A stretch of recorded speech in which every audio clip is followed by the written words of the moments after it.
sound check or anything like that? Or are you just gonna? Probably not. Okay. I don't know, might. Well, it's getting close to 6, so if you want to do one, now would be the time. That sounds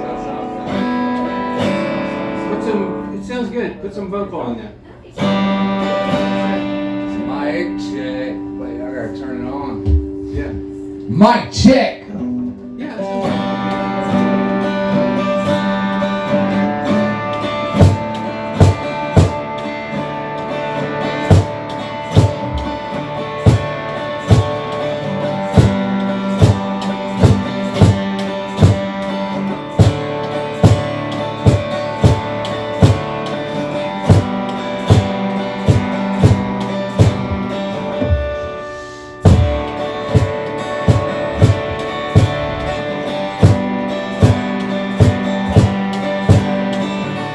Well, it's been a long time since I've been to Jackson, Clarksville.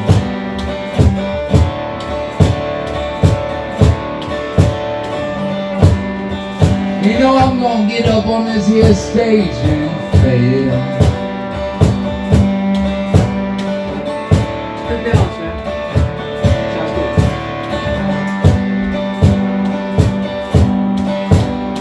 But you know, sometimes you just gotta keep going.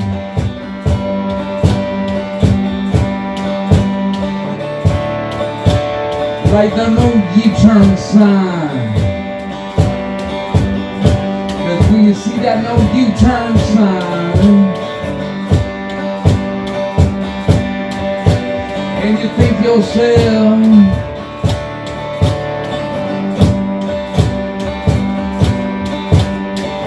that there's no turning back.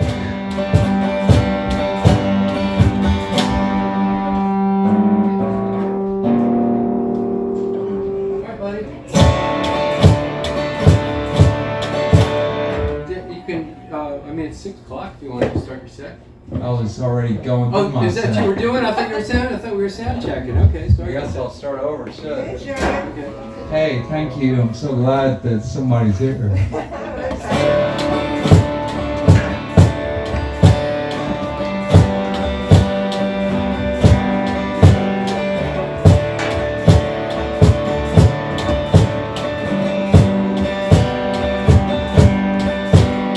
Well, I said it's been a long time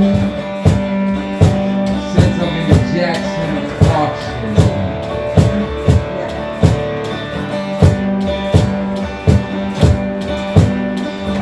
And you know what? I'm gonna get up on this here stage and fail. But sometimes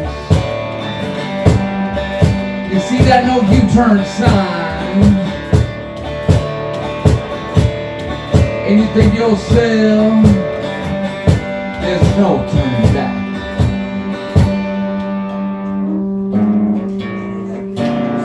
Go that way.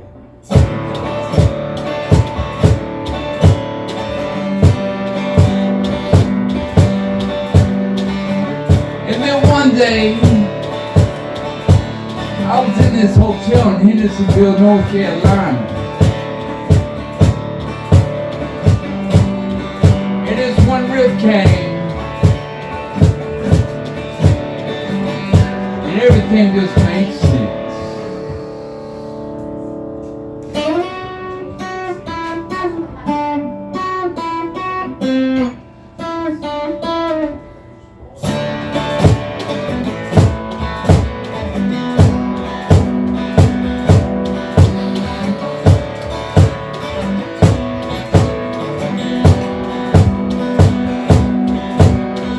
Maybe I can be your hero.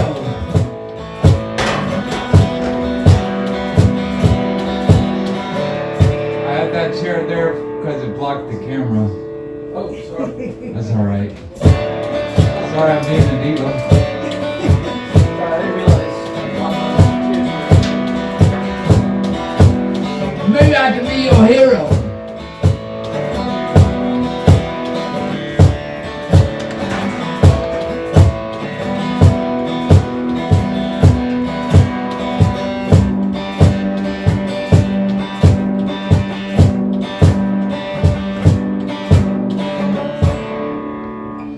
You know this road seems endless,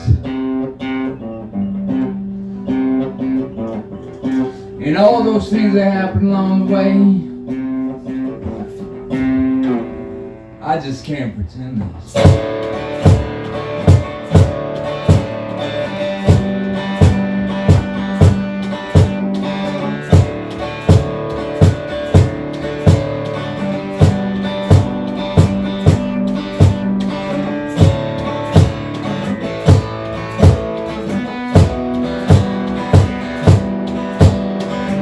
'Cause 360 miles, it only drives 50 minutes of pain.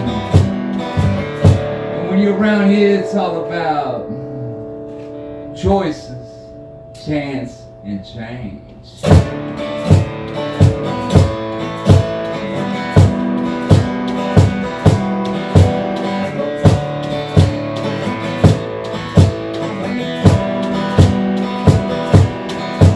Maybe I can be your hero.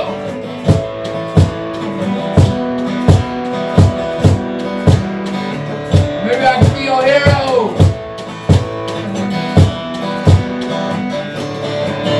Just one day.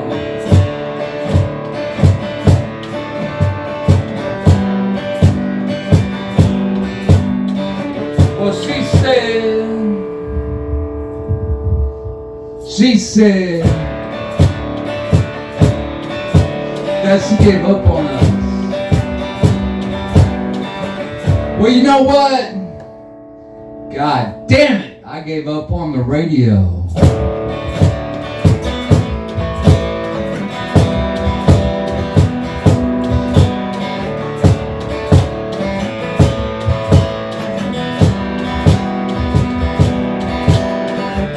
All those AMs and FMs.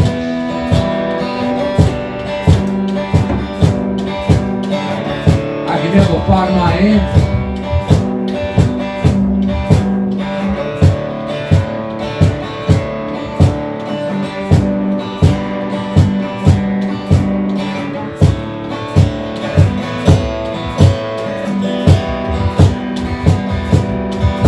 Maybe I can be your hero.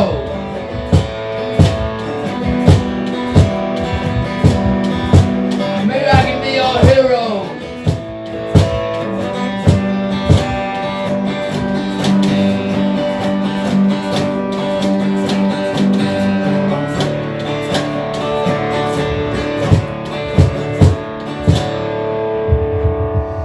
Well, you know, I got my blessings and I got my sins.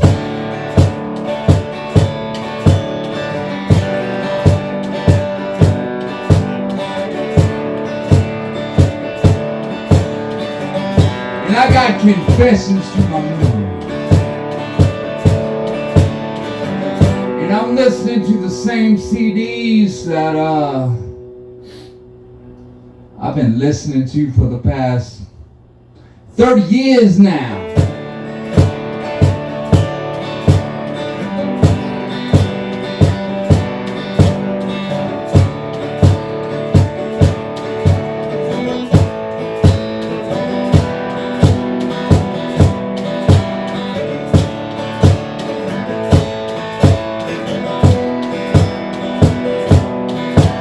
Well, you know, I crossed that river on that haunted highway.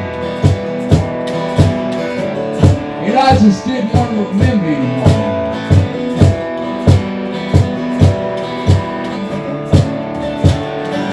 And I was on Highway 33 via Highway 13.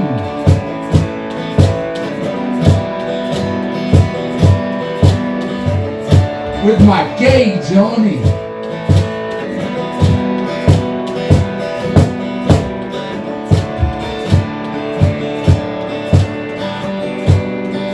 Playing at a place called Biscuits and Blues.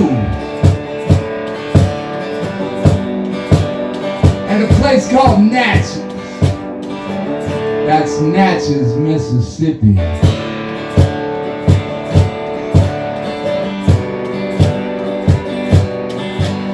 And I'm so far away from home.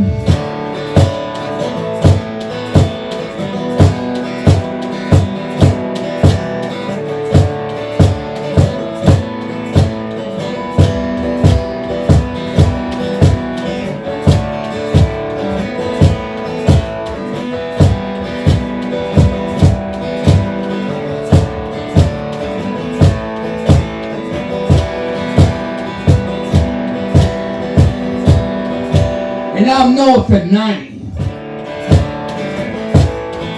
And I just want to put it all behind me.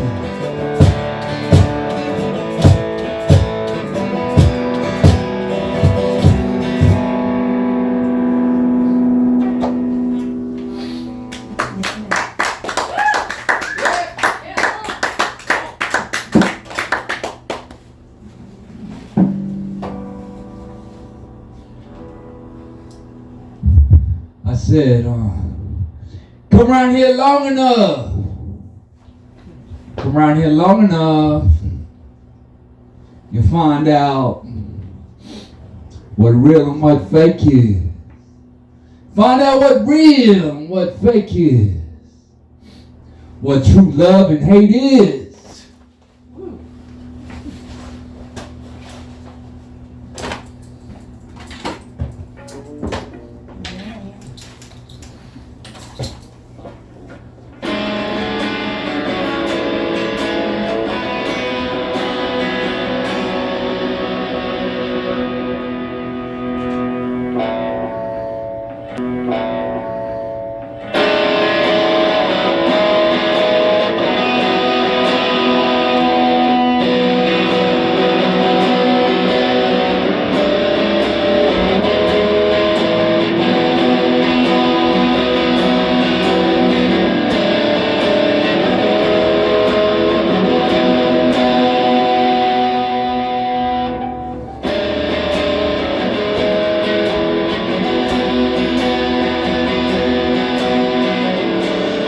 May I can be your hero.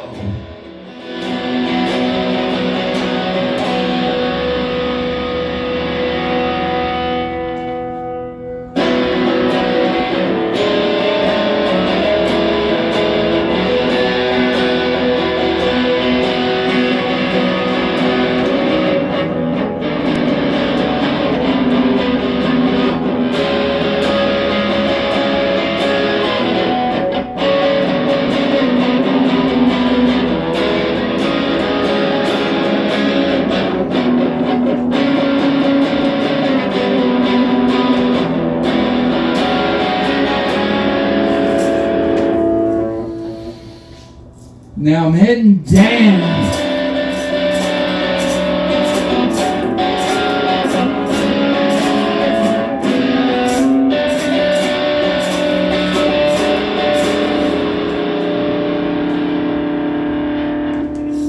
Now I'm heading down that lonely highway.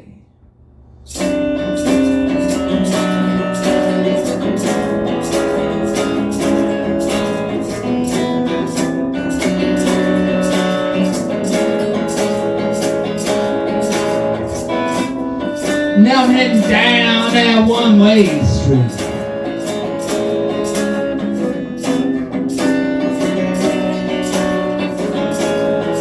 Well, I want to know why you're going my way.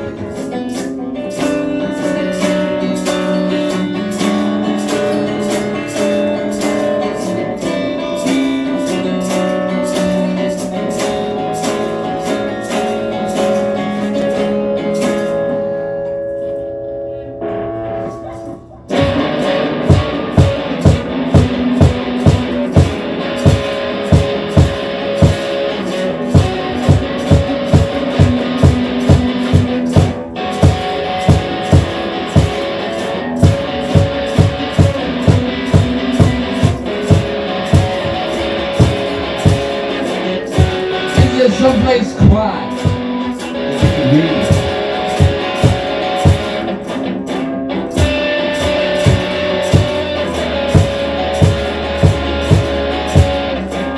And kings and queens and mayors.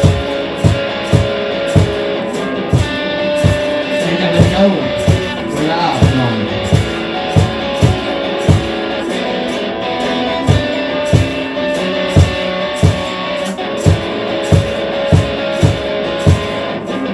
Was once in a lifetime, and it's twice in eternity.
Thank God, God had other plans.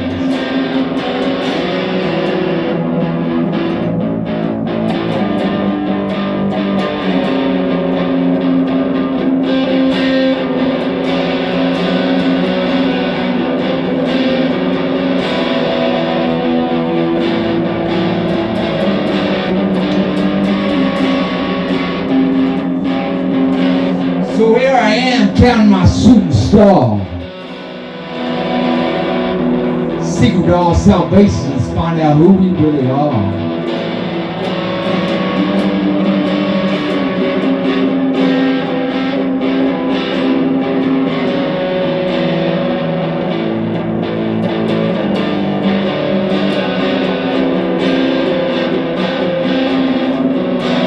And all this love.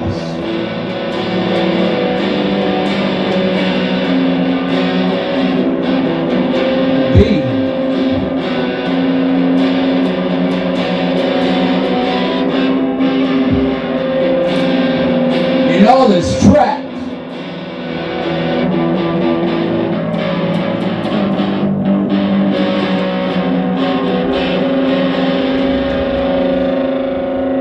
Will be free from here to infinity.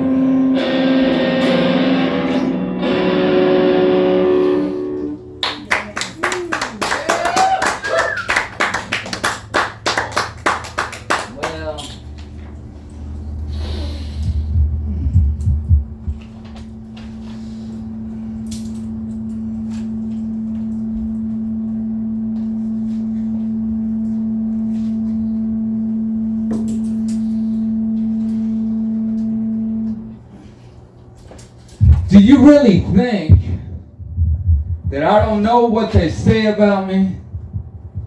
Saying I've had some sort of psychotic break because I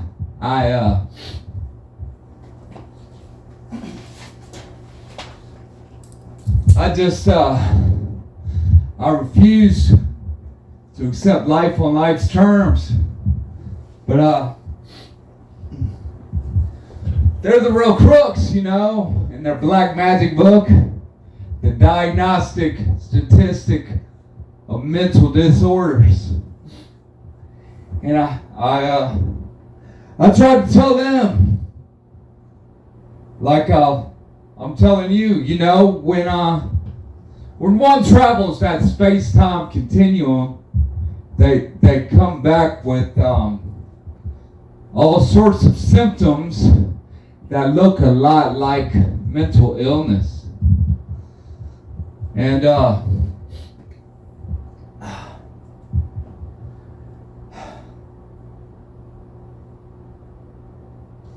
but you know, I've traveled this space-time continuum, and I've seen the first interview. It happened between God and Satan. Well, could have been Jesus and the devil. Whatever, you know. And they were in the Badlands at a time before East was West, North was South. Before all the haunted rivers of the world came and swept over the land. Yes, I've seen that. And I've been that rock star at that psych intake. I've been that rock star at that psych intake. And do you want to know? Do you want to know?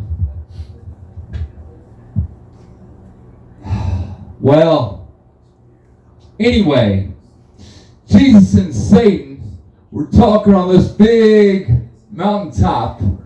And Satan told Jesus, your people would rather follow me than you. And their words were carried in the whirlwinds. And they traveled across the space and time continuum. And it's very evident today, you ask how. Think about your Starbucks coffee with the siren on the cup. The siren That evil mistress who whispers in the ears of salesmen. Sailmen. You know, sailors across the seas. Tell them all sorts of evil things. Things they should do. What about your Monster Energy drink, huh? You got three stakes of Jesus Christ as an emblem. And what about your liquid death and other depictions with skulls and crossbones? That's what I saw traveling the space-time continuum. And you want to know how? I'm going to tell you anyway. How I learned all this stuff traveling the space-time continuum.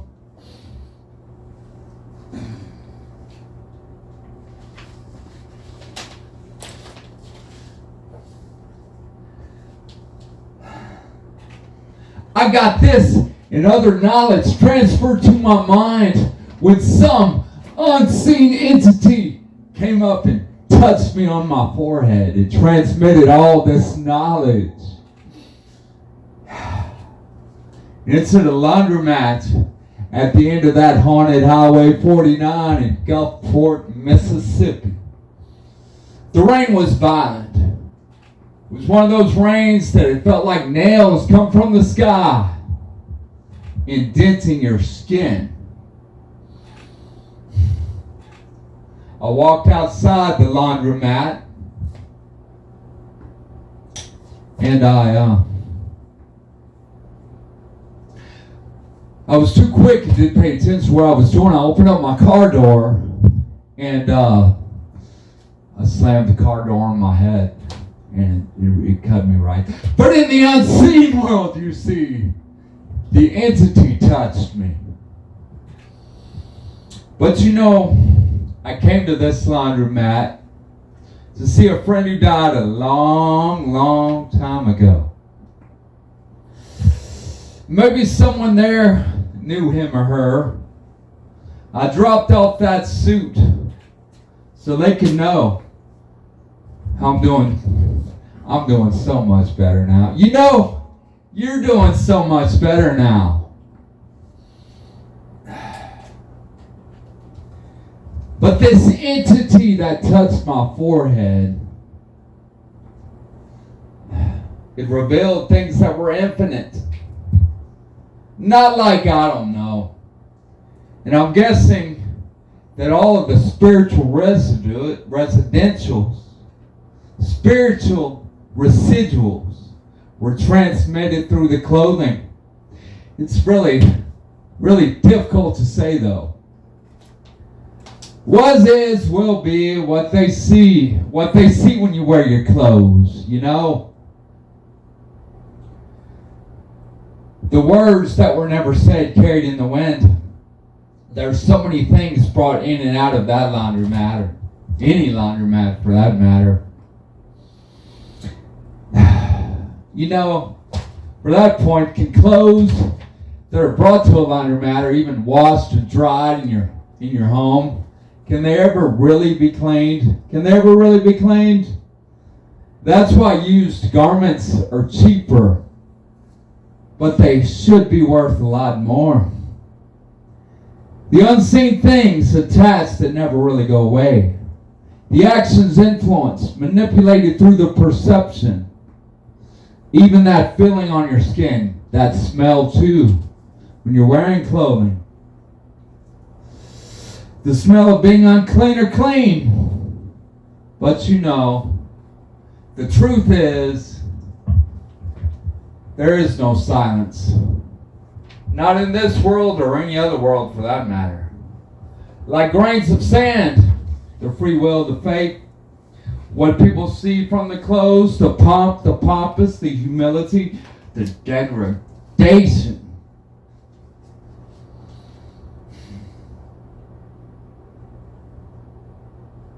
What is seen in the mirror, and what others see in you.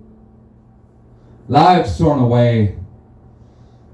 Attachments and things. Love. I don't love you anymore. And I can't keep this ring. The finger of the unseen entity was a finger of accusation. You think you know what I've been through? You say I let you down. You let yourself down. An angry teenager returning home from the holidays, smelling of desperation, stale cigarette smoke, and sour alcohol. You know, my life would have been so much better if you would have just bought me that car instead of this stupid toaster oven.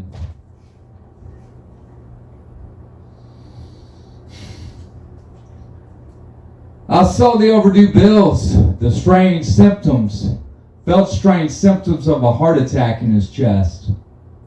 He was sweating profusely, but he had to work anyway. He died 3 hours later on that construction job. And, you know, I really wish that you would have been there for me all those years ago, because quite frankly, I just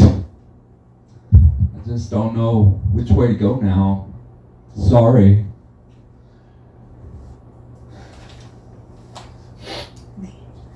She looked down. She looked down at the child in her arms, and she reminisced of a time when she was a child. She was half the size she was now. She took that baby doll with her everywhere. And as she looked down, she exhaled, looked down through the cigarette smoke. And the cigarette smoke, she thought, formed a halo around her baby boy's head.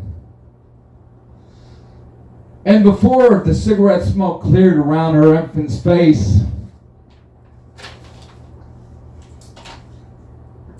she thought to herself,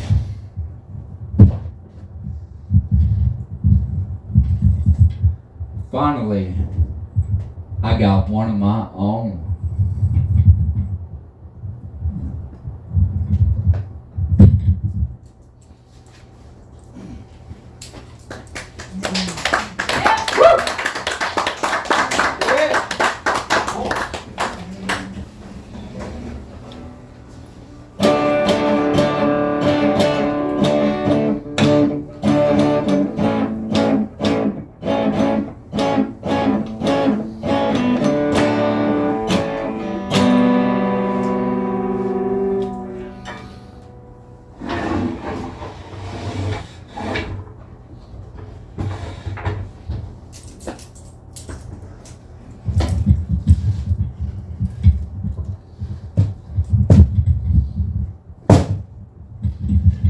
Well, you know,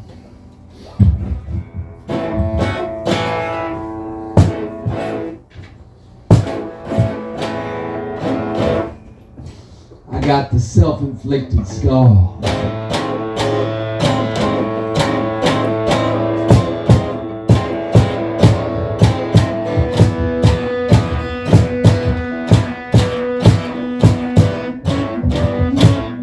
We're going at it way too hard.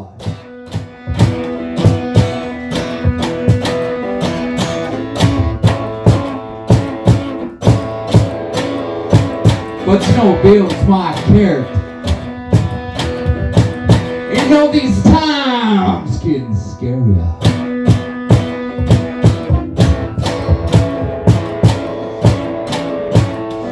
For all that is, for all that'll be. No, they just ain't nothing pretty about me.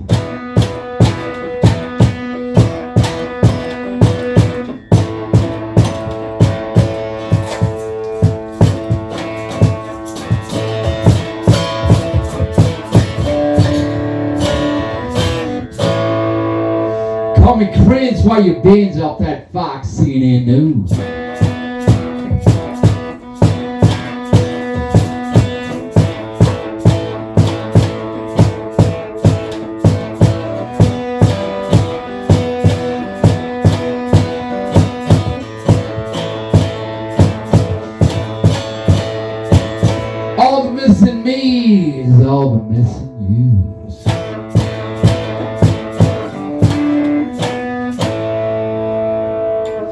All that is, all that be. No, there just ain't nothing simple about me.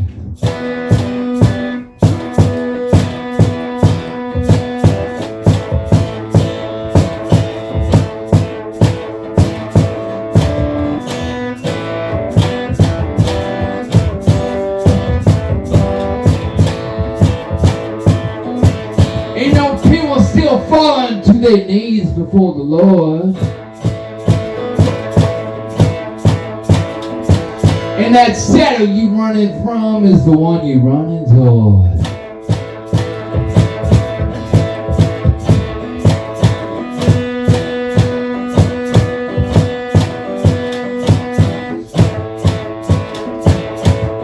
All that is, all that'll be. No, there just ain't nothing pretty about me. Well, you probably won't hear this at your festival on your local radio show. Who would have thought a riff by Bo Diddley could save your soul?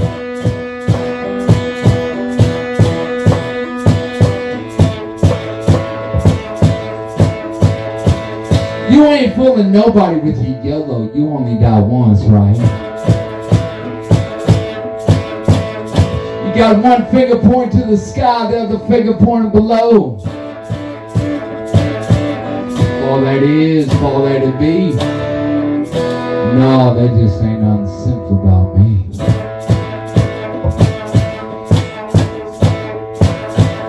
Believe in something you can't see,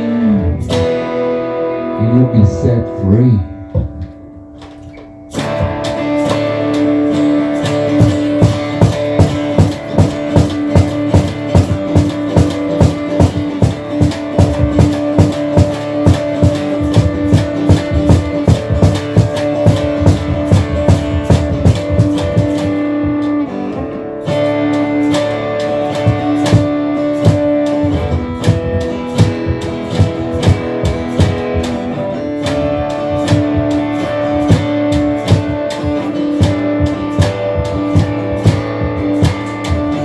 Well, you know I've been up in those mountaintops,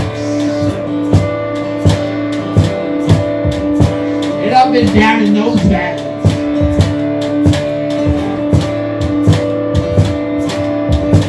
Put myself through hell, just find a reason to believe.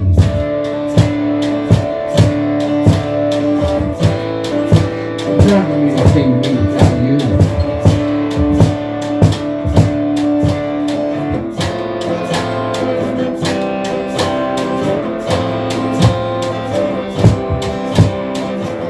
Well, they call what I do spoken word.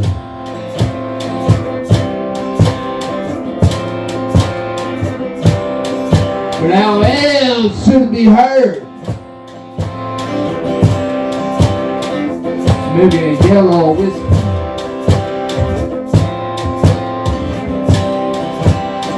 Cause baby, sometimes it's easier to remember what wasn't than what really was.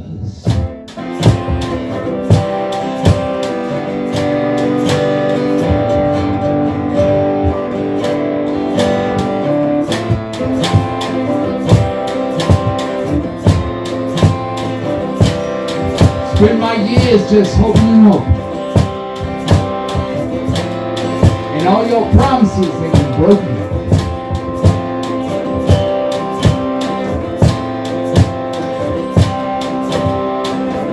I'm just trying to make something beautiful out of something just so broken.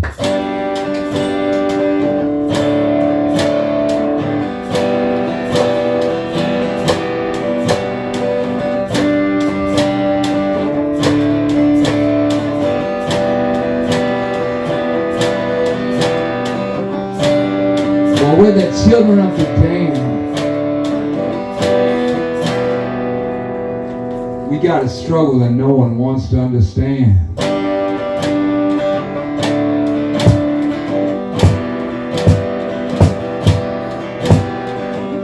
We're the first to lie, the last to laugh.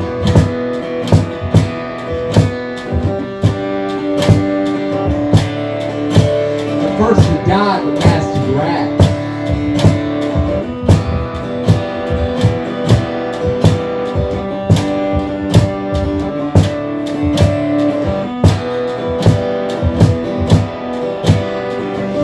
inherit the sun. My child, the war has just begun.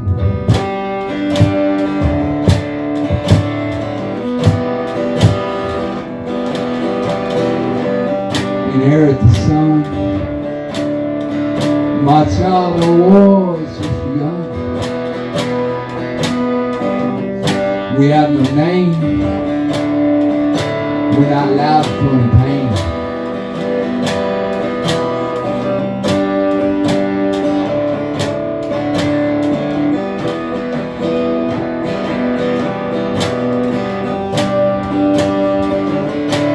We're not allowed to show any shame. Inherit the sun. My child, the war has just begun. Inherit the sun. My child, the war has just begun. For the great pretenders who must become the defenders of justice for those who despise us.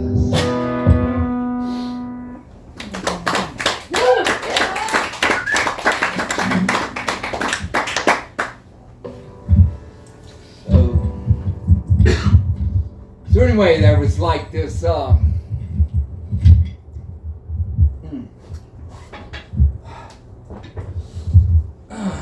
there was like this holiday.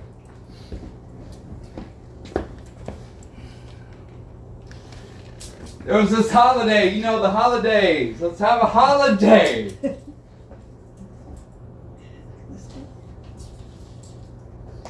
Well,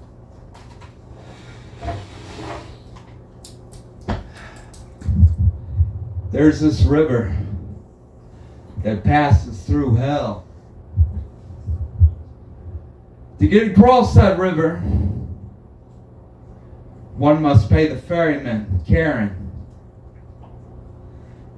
One of the items the energy set free was from an AA coin. When one leaves this earth, he or she must pay to Karen a coin. In other words, as you should know, God's time is different than man-made time. And the energies of this chip went to a father's wake. He remembered a few years ago hearing his father say to his stepmom, I really don't understand why he came to Thanksgiving High again. I mean, I've given him everything he wants. And he still just comes here just high out of his mind. I've done everything I can do to help him. And then there was a Thanksgiving a few years later. I would learn that he had cancer. My stepmom, my father, my niece, nephew were in the kitchen. There are all those neat platters and bowls, plates with all the regulars on that marble table. You know, you had the potatoes, gravy, cranberry and dressing. And then the interior designer came in. He had his own little flamboyant tight shirt and the pants, and he asked my stepmom while my father was in the kitchen, how's he taking the news? And then my father walked in the room. Do you remember?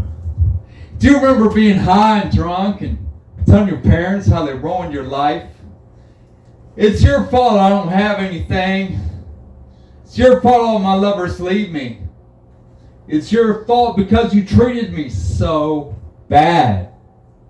And it doesn't matter how much money you get, you'll always be a failure at life. Remember being skinny and your skin was yellow? and you were underweight. Clothes just didn't fit you anymore because you were just so strung out and drunk and high. Remember using that emotional blackmail? If you just please, just give me money. This one more time. It'll work. I swear. Just this one time. It's really not much money to you, but it would mean a lot to me. Yeah. You had your new master plan going on, didn't you? The son looked around the funeral home at his relatives. All of them distanced themselves from him. Was that all in his own mind? He thought he heard them whispering. He's actually got the nerve to show up here. I bet he's high out of his mind again. Then he thought he heard, I heard he's really doing well now. He's got a job as a counselor at the local wax shop. He's down with the druggy buggy, working at that place for the high cost, low living. He's really changed himself. Yeah, right. And he knew he should let it go.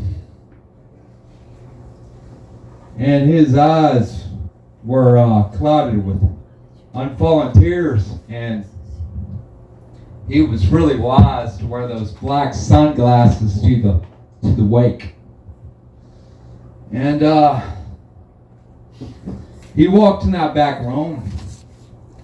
He walked in the room where his father was, his stepmother, stepbrother, and all of them. And for some reason, they just immediately left the room. And he looked around on the walls of the funeral home at the pretty landscape pictures and the ancient couch with the cute stuff on it, and everything was just so pristine and proper.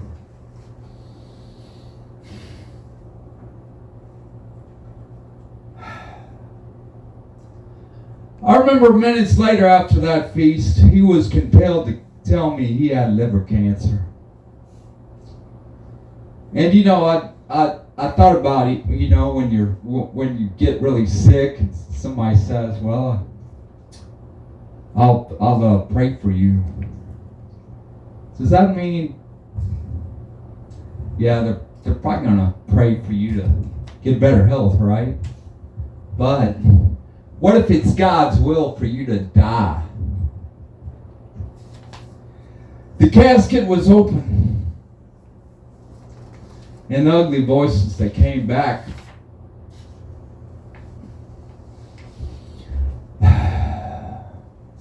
He heard the voices say, you're an embarrassment, you're a failure. And remember, he had a prayer in his pocket, and they call it the 11-step prayer. You remember, he also had a notebook and a pen. No, he had a napkin from the reception area and a pen. Took out the prayer, started writing it down over and over again on a piece of paper while he wept. Then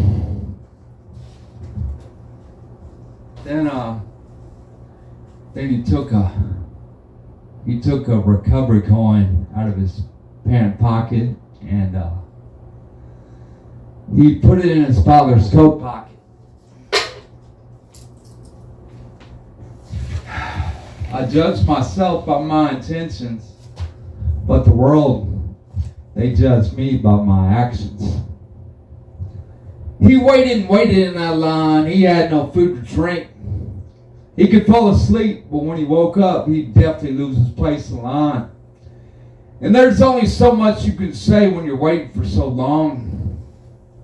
One day he roamed away from that line, saw a mountain in the distance, and he did the best he could. And the ground was hot with fiery embers, so hot that it melted clothing to his flesh. It melted the soles and rubber and fabric of his shoes to his feet, and he was chased by these strange half-human, half-animal beasts. And he ran all he could. In the distance, he saw the last house he lived in. He walked inside, saw the small sunroom. Then he walked to the kitchen, the den, then to the 2 small bedrooms. He took notice of all the nice furniture, the leather couches, the mahogany dressers. He looked at the huge black and white television, the huge bed. Then he felt that warmth of the whiskey going down his throat, in his stomach. Suddenly, he had his favorite whiskey bottle in his hand. He looked around. Now that house, it was completely empty, but it would be okay because he told his wife, he sold everything in the house. But he told his wife, I'll buy all the furniture again on payday. He used the money to keep the drunk going.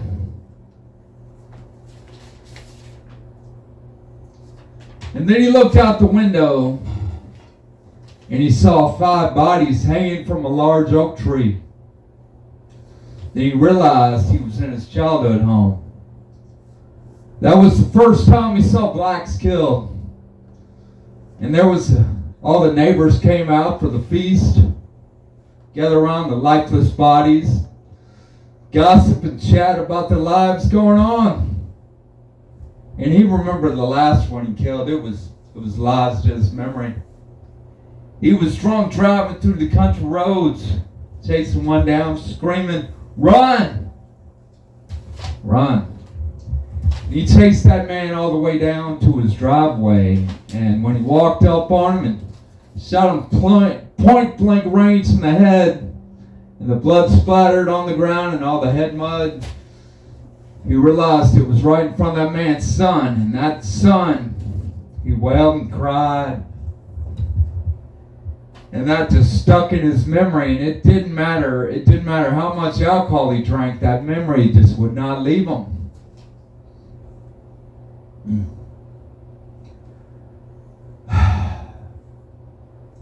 And that memory haunted him. That was his last thoughts as he died years later. And then a memory came to him of his father fishing with him on the lake. His father saying, "You can do it, boy." His father was so patient. His father kept catching fish with ease. He was 8 years old. And he thought to himself, I'm just not good enough. He felt endless self-hatred that he carried with him much of the time. And the waters of the lake turned into fire. And then he went in his mind as he could, prayed wherever God he believed in, and he remembered the rough, like sandpaper hands of his father touching his cheeks. Boy, just let it go. Let it all go. Then he felt peace and remembered he caught his first fish. Felt joy as the smoke in the clouds turned to a dense fog. The fiery sky became black space with the infinite stars. He saw the moon so brightly shining on the figure wearing a Roman cloak, rowing a ferry on the lake. The moon was silver in color, and the fiery red skies were gone. There was just black space with infinite amount of stars. And he reached way up. He embraced that moon in his hand. And then he felt something cold and still in his hand. He looked down at his hand. And there was that recovery coin now in the palm of his hands.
Well, I got all sorts of people, they ask me all the time,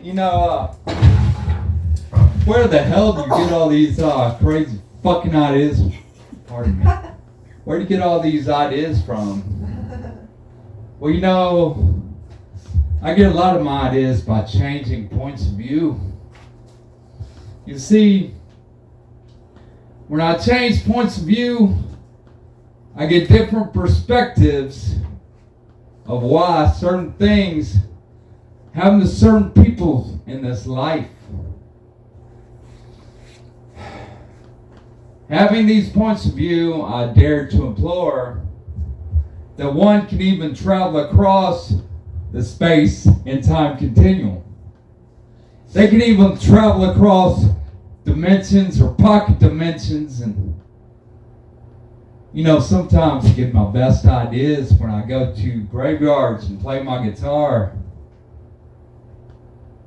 You go to graveyards to play your guitar, not only because graveyards are silent, but one can reap things that are left behind in a graveyard. Imagine a memory brought by a familiar sound. And everything gets loud. And the beating of her heart was the bass.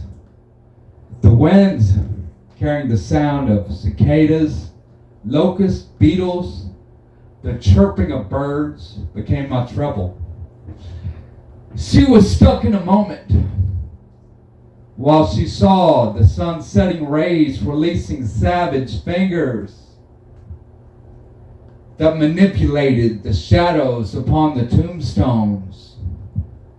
Then those same fingers,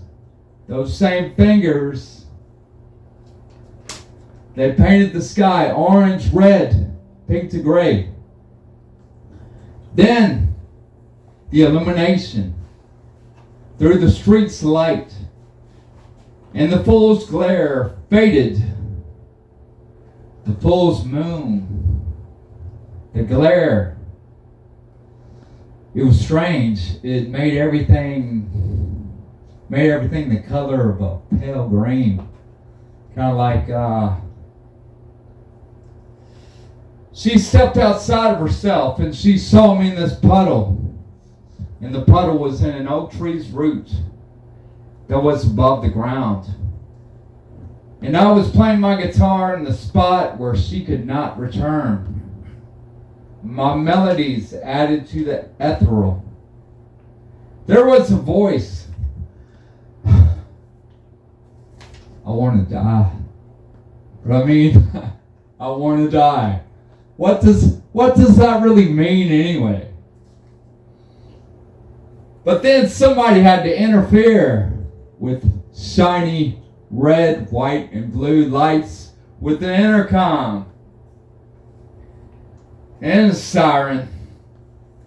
And as I was, because I gotta video everything. And as I was dismantling my tripod from my camera, there was this that I found a ring encased in its circle, dried mud.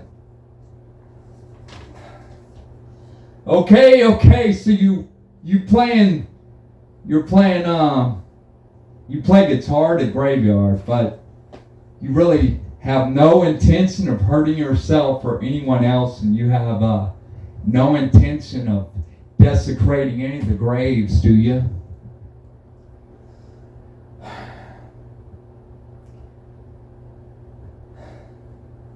No, man, I just come here to reap the energies left behind. It's a shortcut, sure, like sometimes magic is. Got the graveyard dust, countless grains of sand in an hourglass, infinite, like the things we thought we left behind.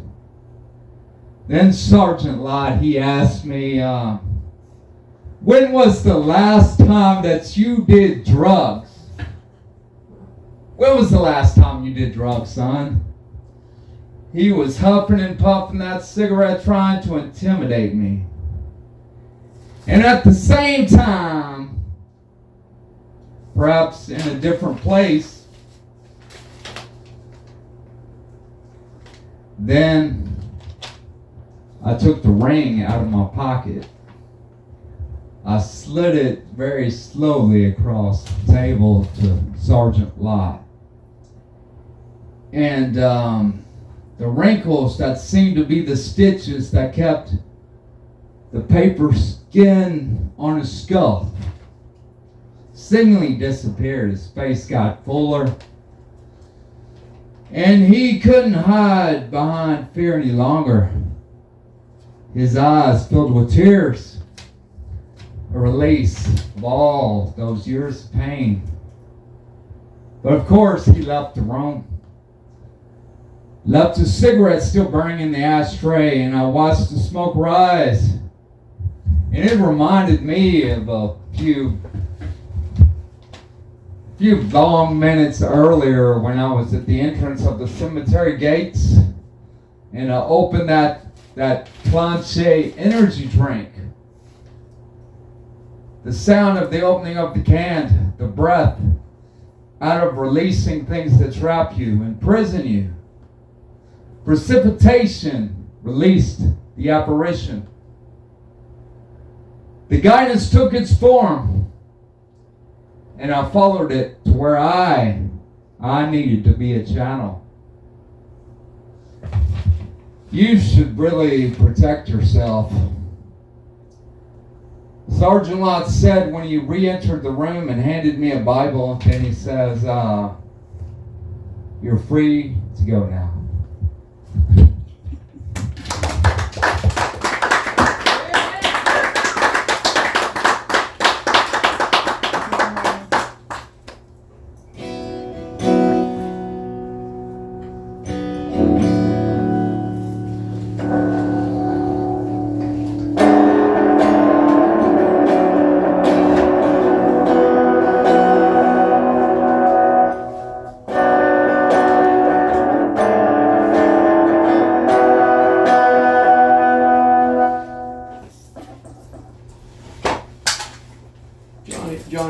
so you can do one more, okay? Sorry, It's I all right. lost You track of can do time. one more.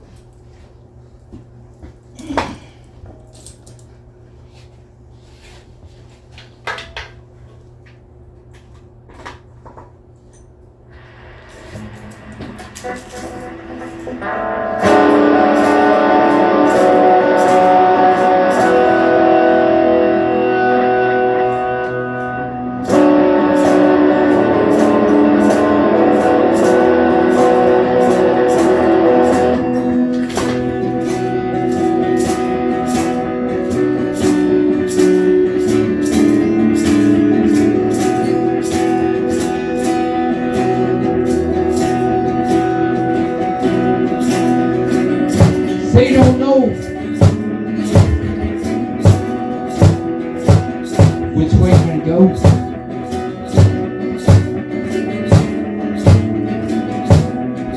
When that wicked wind blows,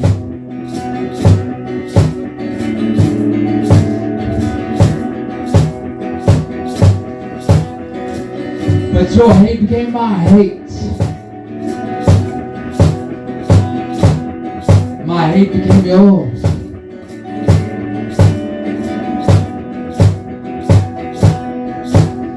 And somewhere there, we found Hopeville.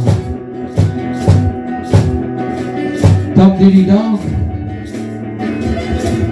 Something wicked this way come. So we gotta hold on further. March will be on drums.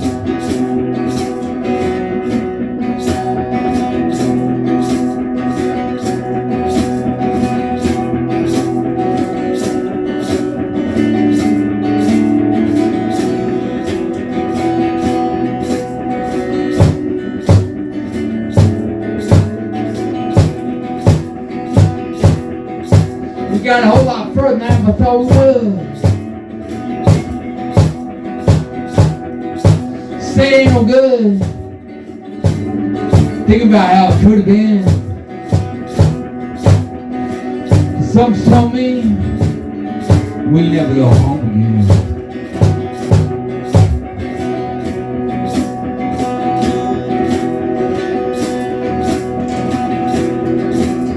But it only hurts when I think about it. I think of all my self-destructive compromises.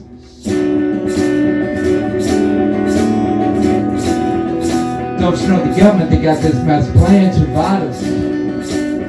While the waters this haunted river rises.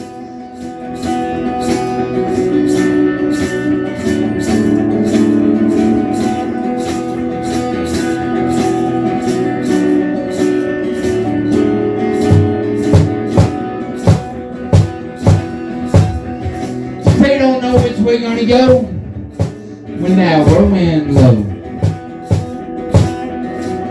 But your help became my help. My help became yours. And somewhere now we found peace there.